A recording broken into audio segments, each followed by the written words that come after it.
أقسم بيوم القيامة ولا أقسم بالنفس اللوامة أيحسب الإنسان أن لن نجمع عظامه بلى قادرين على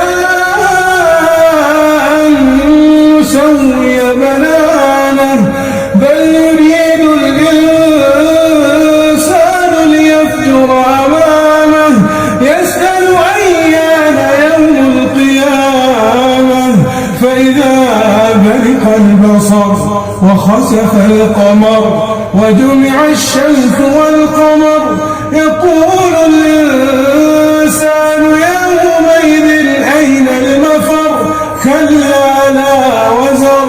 إلى ربك يومئذ المستقر ينبأ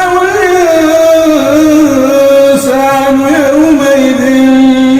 بما قدم وأخر بل الإنسان على نفسه بصيرة ولو ألقى معاذيره لا تحرك به لسانك لتعجل به إن علينا جمعه وقرآنه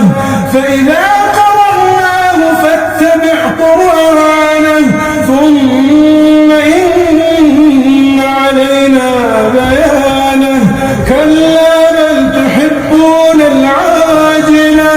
وتذرون الآخرة وجوه يومئذ ناظرة إلى ربها ناظرة ووجوه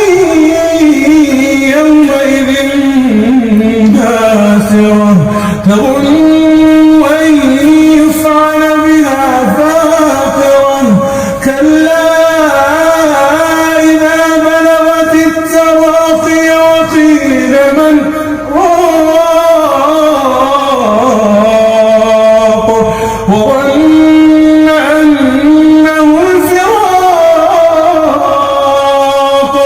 والتفت الساق بالساق إلى ربك يومئذ المساق فلا صدق ولا صلى ولكن كذب وتولى ثم ذهب إلى أهله يتمطى أولى لك فأولى ثم أولى لك فأولى أيحسب الإنسان أن لن يترك سدى ألم يك نطفة من مني يمنى ثم كان علقة فخلق فسوى فجعل منه الزوجين الذكر والأنثى أليس ذلك بقادر